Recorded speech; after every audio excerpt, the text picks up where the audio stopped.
Spies care about three things: whether their cars have ejector seats, whether or not they can get their favorite alcoholic beverage served correctly, and what watch they're going to wear.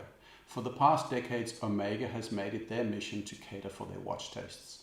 And in 2020, with the almost release at the time of No Time to Die, they made an effort to convince us that any spy worth their salt should be wearing the Seamaster 300M.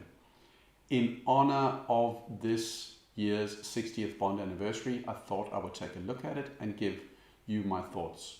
Also, stick around towards the end because I also have some options of what you can get if you don't particularly like the Seamaster or want to just see what else is out there. The Omega Seamaster 300M in titanium is the most recent of the Bond watches to come out, with the most recent of the Bond movies.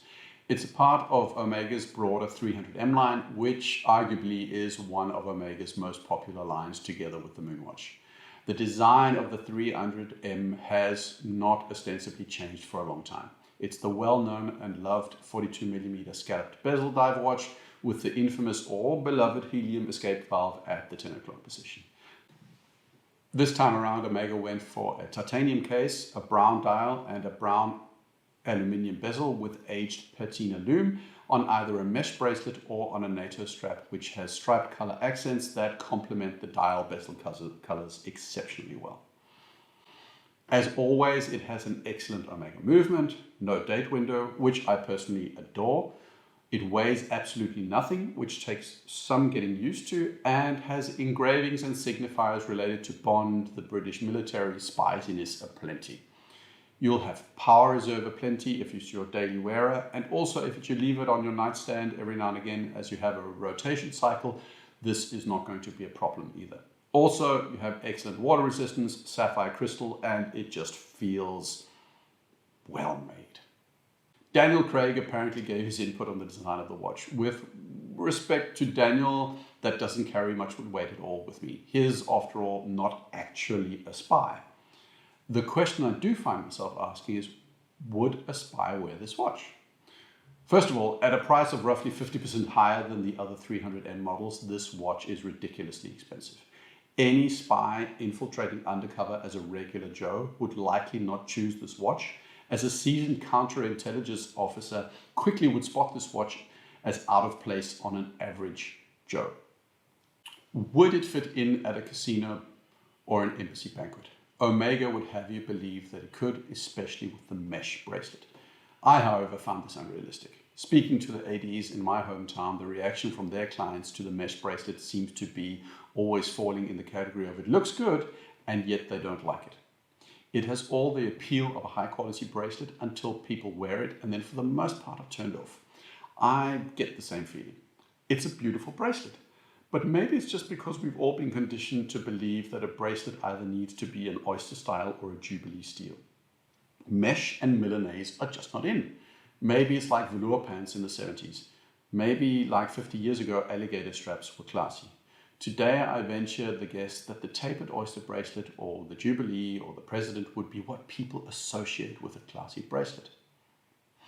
Also, the mesh bracelet has a clasp that is too ridiculously oversized that, coupled with the inflexibility of the actual bracelet, does the watch no favors. It gets fat underneath. I can live with overhang on a watch due to big lug-to-lug measurements, but overhang underneath because of the clasp? No. All in all, in a world of langers and day dates, this watch is not the one you'll be wearing at the casino.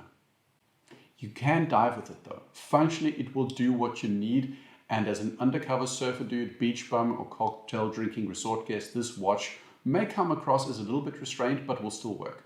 Throwing on a colorful rubber strap or multicolor NATO will not do this watch any favors because of the restrained color profile of the dial and bezel.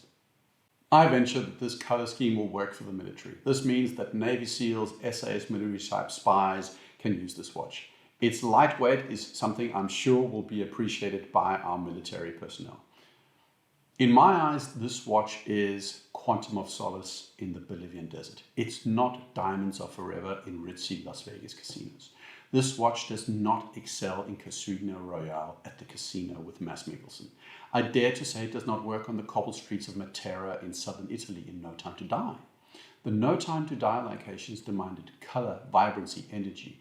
He even travels to the Sea of Japan. Tell me he shouldn't be wearing a Seiko like he did in the 80s. This watch was built for Skyfall, or at least it should have been.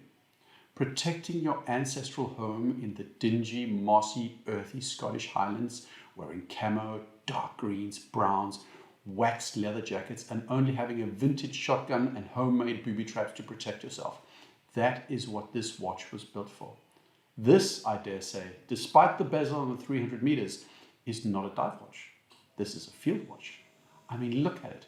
It wants you crawling through the undergrowth. And when you're not doing that, it wants you to take your love interest on long walks in the autumn forest. Nature, outdoors, the north, autumn. This is the habitat of this watch. I think this is a gorgeous watch. I wish I could afford it. It's refined, laid back, understated, and yet thoroughly modern. For that person, the man in the Land Rover Discovery, the Jane Goodalls of the world, the David Attenboroughs, and even the Edmund Hillarys of this world, this watch is spot on. It has a clear aesthetic that will appeal to that look and that mindset. I hiked around Mont Blanc this summer, 169 kilometers around the mountain. 10 days, I lost 2 toenails and 3 kilos. What did I see?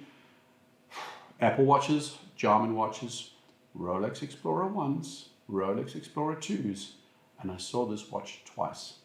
Both times it fit in perfectly.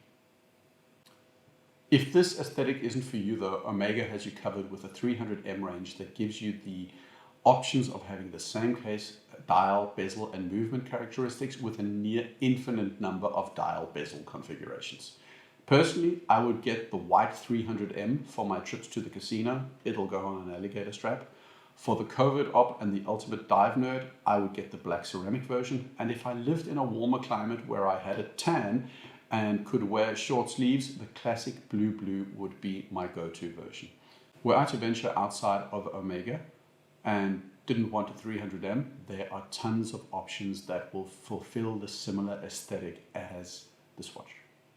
The 3 I would pick would be an IWC Pilot, either the plain black or, if I was feeling brave, a bronze version. Over time, I think you could potentially have a development of patina on a bronze that would eventually get a look much akin to the autumn aesthetic of the 007. Alternatively, a Blancpain 50 Fathoms in the NORAD version to me also has a very Bond-esque aura about it, although I feel it has even more capability to transition seamlessly from embassy soiree to undersea oil platform incursion. Finally, the Black Bay 58 in black with gold accents totally rocks in a similar look, but yet it's an amazing watch, and with the smaller size, it will probably appeal to a broader audience. The thing I love about this watch that some of the choices Omega made are very clear and distinct. This watch looks like no other because of only very few design alterations. It won't fit with every person's aesthetic. It's not a perfect all-rounder, but for the right person and the right spy, dare I say, in the right circumstances, this is a tool watch to beat. Like I said, I love this watch. It's absolutely gorgeous. It should have been built for Skyfall, not for No Time to Die, but that's neither here nor there. Unlike most people that care about James Bond, they want to know who is going to be the next Bond. I don't care that much. What I care about is, what's going to be the next Bond watch?